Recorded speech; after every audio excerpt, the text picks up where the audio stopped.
The Nintendo Switch is home to some of the biggest games on the planet. We're talking Zelda, Mario, Animal Crossing, you know the drill, but hidden underneath those titanic franchises is a vault of lesser-known, absolutely brilliant games that somehow slip under the radar. Hey, I'm Matt from TGM, the Gaming Mattress, and today we're counting down from 10 to 1 the most underrated Nintendo Switch game that deserved way more attention than they ever got. Whether they were buried by bad marketing, awkward timing, or just overshadowed by bigger releases, each one of these titles is a diamond in the eShop rough. So, let's dive in. Don't be fooled by the stick figure art. West of Loathing is one of the funniest, modest RPGs on the Switch. Set in a goofy Wild West universe, you'll choose classes like Cow Puncher or Bean Slinger and go on absurd quests filled with wordplay, puns, and fourth-wall breaking dialogue.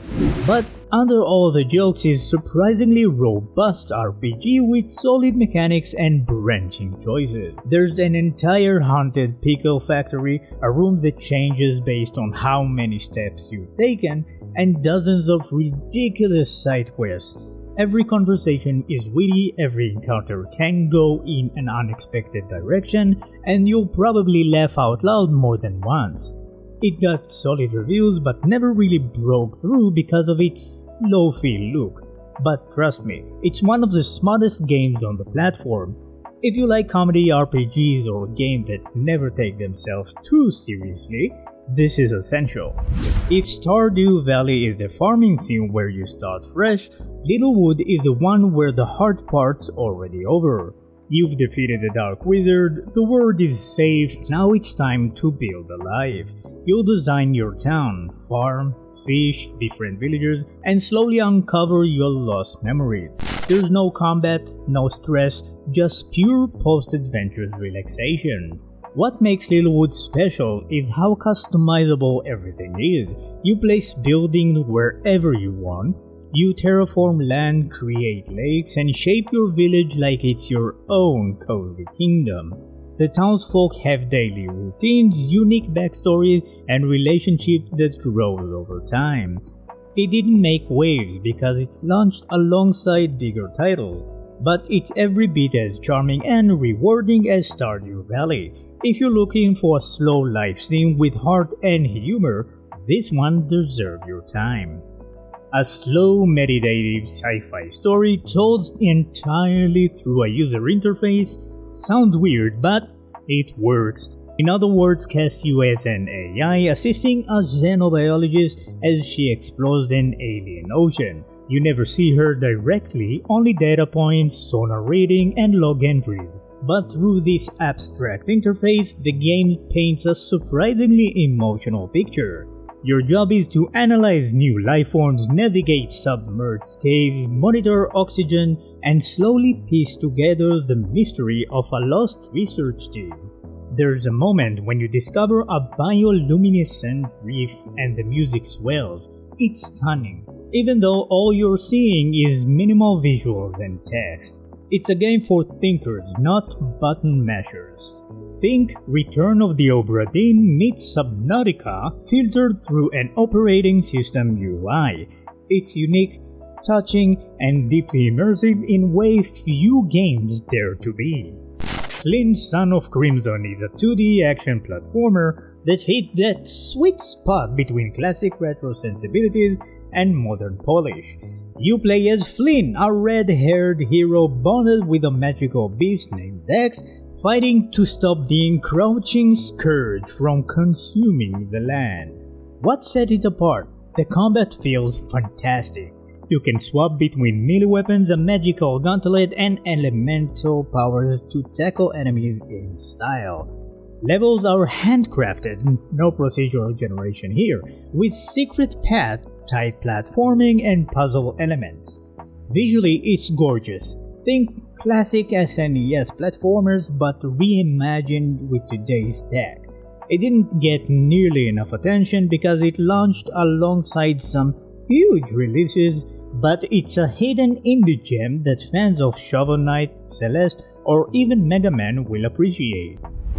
This game is pure chaos, made by Treasure Studios known for Little Nightmares. The Stretchers flips genres entirely. You and a partner play as paramedics racing around an open-world island, rescuing dizzy citizens and loading them into an ambulance.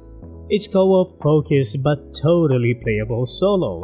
The ambulance drives like a Mario Kart vehicle after 6 espresso, and every mission has you performing ridiculous tasks under pressure, like navigating collapsing bridges or launching off-ramps to reach stranded patients. The humor is slapstick perfection. You'll fumble with stretchers, knock over fences and crash into everything. The game encourages that silliness. It came out with little fanfare and no physical release, which doomed it to eShop obscurity. But if you like Overcooked, Human Fall Flat, or just laughing uncontrollably, it's a must play. Yoku's Island Express is what happens when you mix Metroidvania design with pinball. No, really, you play as Yoku, a dung beetle postman navigating a hand-drawn tropical island. But instead of standard platforming, you travel the world using pinball bumpers and flippers. You bound through caverns, solve puzzles, unlock secret paths, and fight bosses, all via pinball mechanics.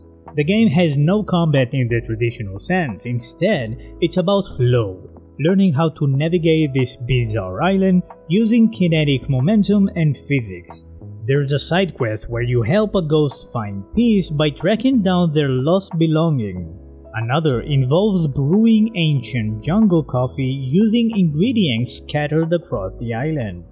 Critics loved it, but casual players might have skipped it because pinball Metroidvania sounds too weird.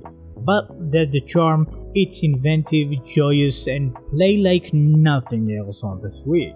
A quick stop for a second. If you like this video, help us out and press the like button, subscribe, leave a comment, and let's continue with the list.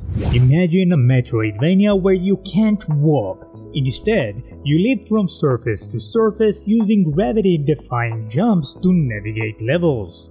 That's Dandara, a game with unique movement mechanics that turns exploration into a puzzle of its own. Instead of traditional platforming, you aim and launch yourself to specific surfaces, giving each area a kind of gravity maze vibe. The world itself is surreal, shifting landscapes, floating rooms, and crumbling realities that echo themes of resistance and freedom.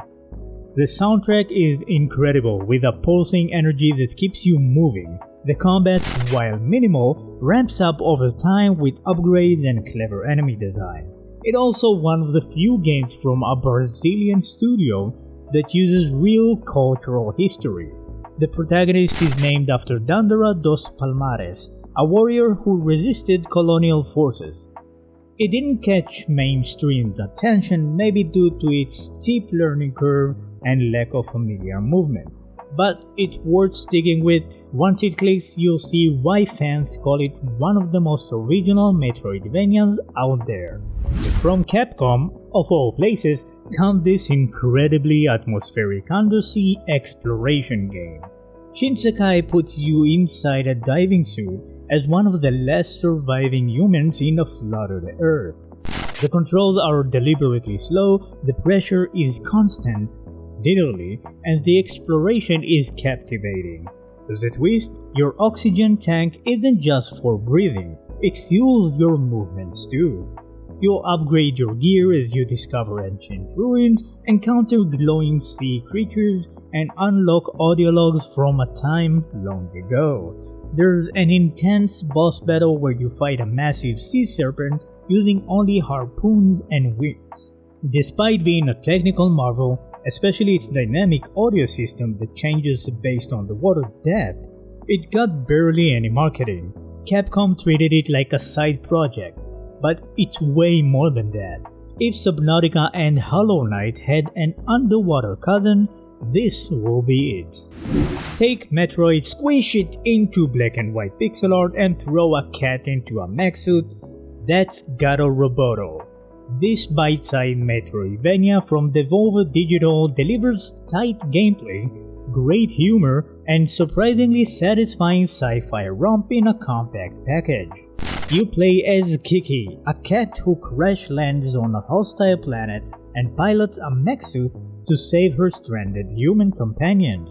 Outside the mech, you are a fragile cat, inside you're a tank. That tension, leaping out to swim through tight tunnels or hack consoles, then jumping back in for combat, keeps gameplay dynamic. It flew under the radar due to its minimalistic visuals and short length, about 4 to 5 hours, but don't let that fool you. Gato Roboto is tightly designed, charming as heck, and the perfect Switch game to beat in a weekend. Pixel art and post-apocalyptic storytelling rarely go together this well.